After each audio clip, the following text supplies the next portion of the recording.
ಎಲ್ರಿಗೂ ನಮಸ್ಕಾರ. ನಾಳೆ ಹನುಮಾನ್ ವ್ರತ. ಹನುಮಾನ್ ವ್ರತದ ಬಗ್ಗೆ ಮಾಹಿತಿಯನ್ನು ಈ ವಿಡಿಯೋದಲ್ಲಿ ಶೇರ್ ಮಾಡ್ತಾ ಇದ್ದೀನಿ. ಹನುಮಾನ್ ವ್ರತದ ಆಚರಣೆ ಹೇಗಿರಬೇಕು ಅನ್ನೋದನ್ನು ನೋಡೋಣ ಬನ್ನಿ. ಹನುಮಾನ್ ವ್ರತ ಅಥವಾ ಹನುಮದ್ ವ್ರತ ಹನುಮಂತನನ್ನು ಗೌರವಿಸುವ ಪವಿತ್ರ ಆಚರಣೆಯಾಗಿದೆ. ಇದನ್ನು ಮಾರ್ಗಶಿರ ಮಾಸದ ಶುಕ್ಲ ಪಕ್ಷದಲ್ಲಿ ತ್ರಯೋದಶಿ ದಿನದಂದು ಆಚರಿಸಲಾಗುವುದು. ಭಾರತದಲ್ಲಿನ ಭಕ್ತರು ದೇವಾಲಯಗಳಲ್ಲಿ ಬಹಳ ಉತ್ಸಾಹದಿಂದ ಪೂಜಿಸುತ್ತಾರೆ. ಈ ಹಬ್ಬಕ್ಕೆ ಸಂಬಂಧಿಸಿದ ಆಚರಣೆಗಳನ್ನು ಈ ವಿಡಿಯೋದಲ್ಲಿ ಶೇರ್ ಮಾಡ್ತಾ ಇದ್ದೀನಿ. ರಾಮನ ಪರಮ ಭಕ್ತ ಹನುಮಂತನನ್ನು ನೆನೆದರೆ ಸಾಕು, ಬುದ್ಧಿ, ಬಲ, ಯಶಸ್ಸು, ಧೈರ್ಯ ಎಲ್ಲವೂ ಪ್ರಾಪ್ತವಾಗುತ್ತದೆ ಎಂದೇ ಎಲ್ಲ ಆಸ್ತಿಕರ ನಂಬಿಕೆಯಾಗಿದೆ. ಹಾಗಾಗಿ ಇಂದು ಮಾರ್ಗಶಿರ ಮಾಸದ ತ್ರಯೋದಶಿ. ಬಹುತೇಕ ಆಸ್ತಿಕರು ಭಾದ್ರಪದ ಮಾಸದ ಶುದ್ಧ ಚತುರ್ದಶಿಯಂದು ಅನಂತ ವ್ರತವನ್ನು ಆಚರಿಸಿದಂತೆಯೇ ಈ ಮಾರ್ಗಶಿರ ಶುಕ್ಲ ತ್ರಯೋದಶಿಯಂದು ಈ ಹನುಮದ್ ವ್ರತವನ್ನು ಆಚರಿಸುವ ಪದ್ಧತಿಯನ್ನು ರೂಢಿಯಲ್ಲಿಟ್ಟುಕೊಂಡಿದ್ದಾರೆ.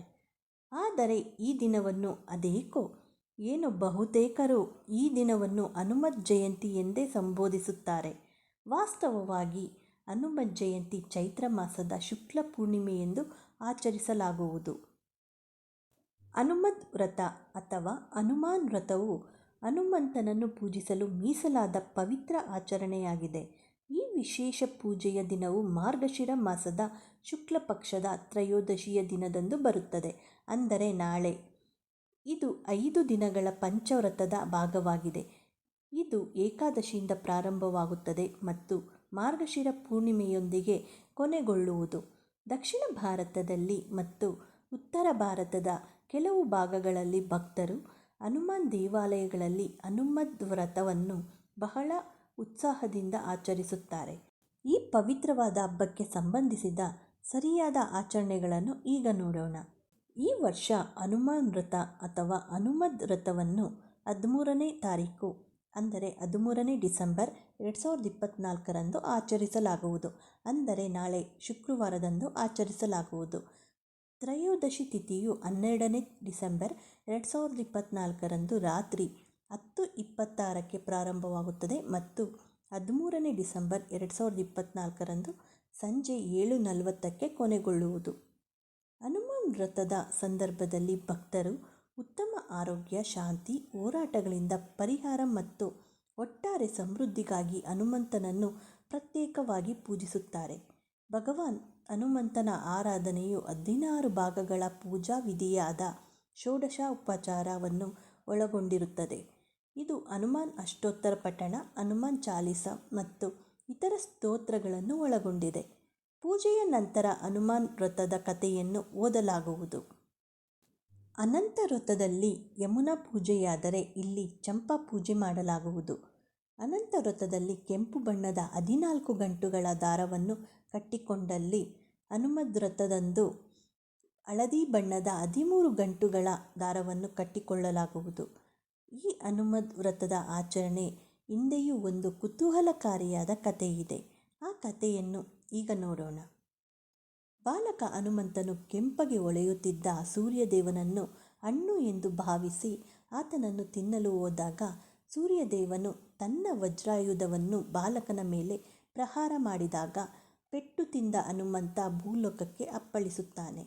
ಸೂರ್ಯನಿಂದ ಮಗನ ಮೇಲೆ ಆದ ಹತ್ಯೆಯಿಂದ ಕೋಪಗೊಂಡ ವಾಯುದೇವರು ತನ್ನ ಮಗ ಹನುಮಂತನನ್ನು ಕರೆದುಕೊಂಡು ಒಂದು ಗುಹೆಯೊಳಗೆ ಅಂತರ್ಮುಖಿಯಾಗುತ್ತಾನೆ. ವಾಯುದೇವರು ಈ ರೀತಿ ಕುಪಿತರಾಗಿ ಅಡಗಿಕೊಂಡ ಪರಿಣಾಮ ಪ್ರಪಂಚಾದ್ಯಂತ ಉಸಿರಾಟದ ತೊಂದರೆ ಉಂಟಾದಾಗ ದೇವನು ದೇವತೆಗಳು ಬ್ರಹ್ಮದೇವರ ಬಳಿಗೆ ಹೋಗಿ ವಾಯುದೇವರ ಜೊತೆಗೆ ಸಂಧಾನ ಮಾಡಬೇಕೆಂದು ಕೋರಿದಾಗ ಅವರೆಲ್ಲರ ಇಚ್ಛೆಯಂತೆ ಬ್ರಹ್ಮನು ವಾಯುದೇವರ ಬಳಿಗೆ ಬಂದು ಹನುಮಂತನಿಗೆ ಚಿರಂಜೀವಿಯಾಗುವಂತಹ ಅರಸಿದ ದಿನವೇ ಮಾರ್ಗಶಿರ ಮಾಸದ ಶುದ್ಧ ತ್ರಯೋದಶಿ. ಹಾಗಾಗಿ ಅಂದು ಹನುಮದ್ ವ್ರತವನ್ನು ಆಚರಿಸಿದವರಿಗೆ ಸಕಲ ಅಭಿಷ್ಟವೂ ಲಭ್ಯವಾಗುವುದು ಎಂಬ ವರವನ್ನು ಕೊಡುತ್ತಾರೆ. ಅಂದಿನಿಂದ ಎಲ್ಲರೂ ತಮ್ಮ ಇಚ್ಛೆಯನ್ನು ಸಾದರಪಡಿಸಿಕೊಳ್ಳಲು ಹನುಮದ್ ವ್ರತವನ್ನು ಶ್ರದ್ಧಾಭಕ್ತಿಯಿಂದ ಆಚರಿಸಿಕೊಂಡು ಬರುತ್ತಿದ್ದಾರೆ. ತ್ರೇತಾಯುಗದಲ್ಲಿ ಸ್ವತಃ ಶ್ರೀರಾಮಚಂದ್ರನೇ ಹನುಮದ್ ವ್ರತವನ್ನು ಆಚರಿಸಿದ್ದರಿಂದ ಸುಗ್ರೀವನು ಸಹ ತನ್ನ ಇಷ್ಟಾರ್ಥ ಸಿದ್ಧಿಗಾಗಿ ಈ ವ್ರತವನ್ನು ಮಾಡಿದನು. ಅದೇ ರೀತಿ ವಿಭೀಷಣನು ಸಹ ಈ ವ್ರತವನ್ನು ಮಾಡಿಯೇ ಲಂಕಾಧಿಪನಾದನು ಎಂದು ಪುರಾಣದಲ್ಲಿ ಉಲ್ಲೇಖಿಸಲಾಗಿದೆ. ದ್ವಾಪರ ಯುಗದಲ್ಲಿ ಶ್ರೀಕೃಷ್ಣ ಪರಮಾತ್ಮನ ಅನುಜ್ಞೆಯಂತೆ ದ್ರೌಪದಿಯು ಹನುಮದ್ವ್ರತವನ್ನು ಆಚರಿಸಿ ತನ್ನ ಕೈಗೆ ದೋರವನ್ನು ಧರಿಸಿದ್ದಳು. ಈ ದೋರವನ್ನು ಗಮನಿಸಿದ ಅರ್ಜುನನು, ಹನುಮಂತನೊಬ್ಬ ಯಕಶ್ಚಿತ್ ಕೋತಿಯಾಗಿದ್ದು ಆತನನ್ನು ತನ್ನ ರಥದ ಮೇಲಿನ ಧ್ವಜದಲ್ಲಿಟ್ಟಿದ್ದಾನೆ. ಅಂತಹ ಮಂಗನ ವ್ರತವೇ ಎಂದು ಕುಚೋದ್ಯ ಮಾಡಿದ್ದಲ್ಲದೆ ದ್ರೌಪದಿಯ ಕೈಯಲ್ಲಿ ಕಟ್ಟಿದ್ದ ದೋರವನ್ನು ಕಿತ್ತು ಬಿಸಾಕಲು ಹೇಳಿದನು. ಈ ರೀತಿ ಹನುಮಂತನನ್ನು ಅಪಹಾಸ್ಯ ಮಾಡಿದ್ದರ ಫಲವಾಗಿ ಪಾಂಡವರು ವನವಾಸಕ್ಕೆ ದ್ಯೂತ ನಿಮಿತ್ತ ಹೋಗಬೇಕಾಯಿತು ಎಂದು ಮತ್ತೊಂದು ಪುರಾಣದಲ್ಲಿ ಉಲ್ಲೇಖಿಸಲಾಗಿದೆ. ಶ್ರದ್ಧಾಭಕ್ತಿಯಿಂದ ಈ ವ್ರತವನ್ನು ಆಚರಿಸುವುದಾಗಲಿ ಇಲ್ಲವೇ ಹನುಮದ್ ವ್ರತವನ್ನು ಕೇಳುವುದರಿಂದ ಅವರೆಲ್ಲರಿಗೂ ಮಂಗಳಕರವಾಗಿ ಅವರ ಇಷ್ಟಾರ್ಥವೆಲ್ಲವೂ ಶೀಘ್ರವಾಗಿ ಫಲಪ್ರದವಾಗುತ್ತದೆ ಎಂದೇ ಎಲ್ಲ ಆಸ್ತಿಕರ ನಂಬಿಕೆಯಾಗಿದೆ. ಈ ವ್ರತಾಚರಣೆಯಿಂದ ಸಂತಾನಹೀನರು ಸಂತಾನವನ್ನು, ಮೋಕ್ಷಾಪೇಕ್ಷೆಯುಳ್ಳವರು ಭಕ್ತಿಯ ಸಾಧನ ಮಾರ್ಗವನ್ನು ಪಡೆಯುತ್ತಾರೆ. ಇನ್ನು 4 ವರ್ಣದವರಾದ ಬ್ರಾಹ್ಮಣರು ವೇದ ವೇದಾಂತ ಪ್ರಾವೀಣ್ಯತೆ, ಕ್ಷತ್ರಿಯರು ರಾಜ್ಯಲಾಭ, ವೈಶ್ಯರು ಧನಲಾಭ ಪಡೆದರೆ ಶೂದ್ರರು ಉತ್ತಮ ಬೆಳೆ ಪಡೆಯುವರು ಎಂಬುದೇ ಎಲ್ಲರ ನಂಬಿಕೆಯಾಗಿದೆ. ಈ ಮಾಹಿತಿ ಏನಾದರೂ ನಿಮಗೆ ಉಪಯುಕ್ತವಾದರೆ ಲೈಕ್ ಮಾಡಿ, ಹಾಗೆ ಎಲ್ಲರಿಗೂ ಶೇರ್ ಮಾಡಿ. ಮತ್ತಷ್ಟು ವಿಡಿಯೋಗಳಿಗೆ ನಮ್ಮ ಚಾನಲನ್ನು ಸಬ್ಸ್ಕ್ರೈಬ್ ಮಾಡಿಕೊಳ್ಳಿ. ಮತ್ತೆ ಸಿಗೋಣ ಇನ್ನೊಂದು ವಿಡಿಯೋದೊಂದಿಗೆ. ಎಲ್ಲರಿಗೂ ಧನ್ಯವಾದಗಳು. Thank you for watching.